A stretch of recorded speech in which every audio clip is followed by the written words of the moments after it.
motion with constant acceleration in 2 dimension. These are the fundamental equations of motion in 2 dimension. It has an acceleration vertically upward.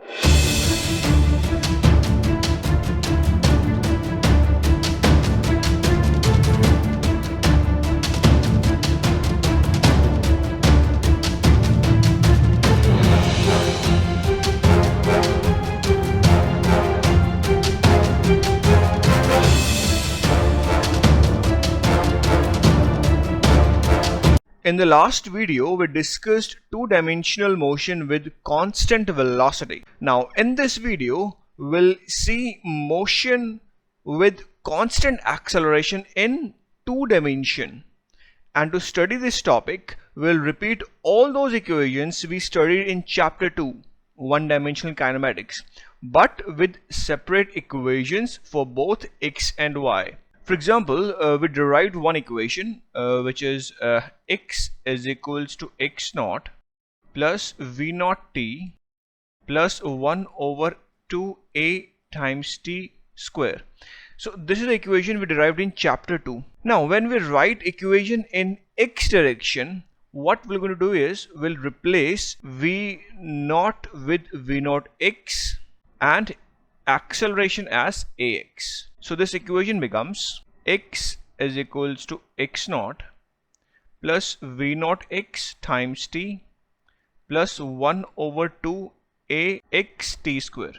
So this is the equation in x direction. Now to obtain y as a function of time, we'll write y in place of x in this equation. So it becomes y is equals to y naught plus v naught y times t plus 1 over 2 ay t square. So these are the two equations in x and y respectively. Now these are the position versus time equations of motion for 2 dimension. In similar way, we can obtain velocity as a function of time and velocity as a function of position. So velocity as a function of time. So in chapter 2 we derived v is equals to v naught plus at. So this is for 1 dimension. Now when we are writing the equations in 2 dimension, what we're going to do is in x direction it will be vx is equals to v naught x plus ax times t. So this is in x direction. Now in y direction, what we're going to do is we'll replace x with y. So vy is equals to v naught y plus a y times t. So this is in y direction. Now next we'll see velocity as a function of position. So here we derived equation which was v square is equals to v naught square plus 2 times a times delta x. Now this was the equation in 1 dimension. Now in 2 dimension we'll get equations vx square is equals to v naught x square plus 2ax delta x, and in y direction it will be vy square is equals to v naught y square plus 2ay delta x. So these are the equations in x and y direction respectively. Now let's summarize all the equations that we have written. Now I'll be writing all the equations for these 3 different cases. In this column, I'm going to write for x direction and this one for the y direction. Now, position as a function of time.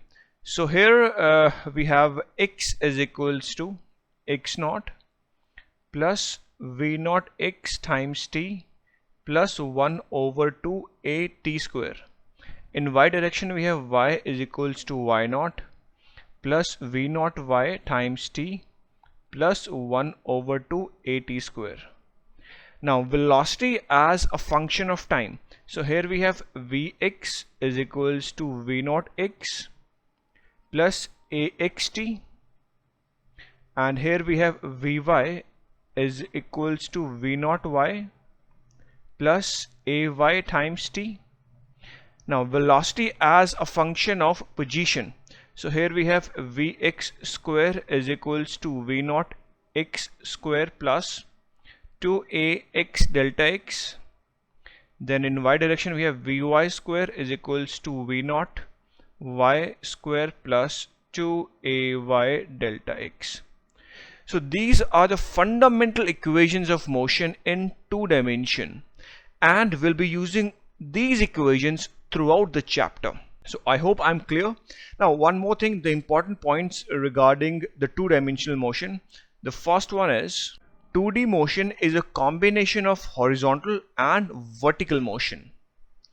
And the second key point is that the key concept behind 2D motion is that the horizontal and vertical motion are completely independent of one another. That is, each can be considered separately as one-dimensional motion. Now let's take an example based on these equations. So here we have this example. It says that a helicopter has a constant horizontal speed of 11 meter per second, and at time t equals to 0 it begins to accelerate vertically at 0.96 meter per second squared. So in x direction it have a constant horizontal speed, let it be v naught. This is 11 meter per second, and it has an acceleration vertically upward with magnitude a equals to 0.96 meter per second squared. Now what they're asking in the question is that we have to assume that helicopter acceleration remains constant for the time interval of interest, and then we have to find the horizontal and vertical distance the helicopter moves in 5.3 seconds. So I'll be first solving the A part, and for that I'll be using the equations for position as a function of time that we derived earlier. So in x direction we have x is equals to x naught plus v naught x times t plus 1 over 2 ax times t square. Now the helicopter have no acceleration in x direction, so this ax will be 0, so this whole term will be 0, right? And we are taking that this is our origin from where the helicopter starts, so its initial position will be 0, so x naught will also be 0, right? Then we can write that x is equals to v naught x times t. Pretty simple. Similarly, I'll be writing the equation for the y direction. So y is equals to y naught plus v naught y times t plus 1 over 2 ay t square. Now initially the helicopter has no velocity in the y direction, so this v naught y, this will be 0, so this whole term is 0, and initial position is 0 because it starts from the origin, so y naught is also 0. So we get that y is equals to 1 over 2 ay times t square. So this is our equation 1, and this one will be 2. Now it's pretty simple, we simply have to put the values to find the answer. Okay, so let's put in the first equation, which is x is equals to v naught x times t. So x is the position where the helicopter reaches in time t, and v naught x we are given to be 11 meter per second times, now time we have to take it to be 5.3 seconds. So we're going to put here this is 5.3 seconds. So this comes out to be as 58 meter. Now similarly we can put all the values for in this equation, second equation. So 1 over 2 ay. Now this is the ay because this is the acceleration in the vertical direction. So ay we have 0.96, so this will be 0.96 meter per second squared times t is 5.3 seconds square. So that comes out to be as 13 meter. So this is the answer for the A part. This is the horizontal distance traveled in this much time period, and this is the vertical distance traveled by the helicopter in 5.3 seconds. Okay, so this is the answer for the A part. Now next we have to find the x and y component of velocity at time t equals to 5.3 seconds. So for that I'll be using these equations, velocity as a function of time. So vx, this will be v naught x plus ax times t, and for vy we have v naught y plus ay times t. Now since there is no acceleration in x direction, so this term would be 0. So Vx will itself equals to V naught x. So Vx will be V naught x, we have this value. This is 11, so 11 meter per second.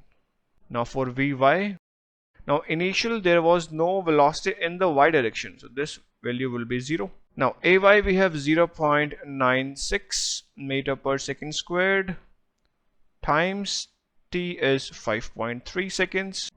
So this will be equals to 5.1 meter per second. So this will be the answer for the B part. Now I don't know you guys have noticed or not, in this problem the vertical position of the helicopter will eventually increase more rapidly with time than the horizontal position. Why? Because here you see that y is proportional to t square and here x is proportional to t. So after a certain time the helicopter will travel more vertical distance as compared to the horizontal, and this results in a curved parabolic path for the helicopter. So this is the path for the helicopter. Now I'll be giving one practice question to you, and the question is, the equations of motion of an object are given by x is equals to 1 meter per second squared times t square and y is equals to 2 meter minus 3 meter per second times t. And you have to write the x and y components of the objects. A part is initial position, initial velocity, and finally the C part we have acceleration. So to write the x and y component of these three things, right? Now I'll be giving and I'm also giving the hint to solve this question. You have to compare these equations with the fundamental equations that I've written in the table, right? Now if you have any doubt, you can comment B. I'll solve this question for you. So this is all with this video, and in the next video we'll study the projectile motions, the basic equations for the projectile motion.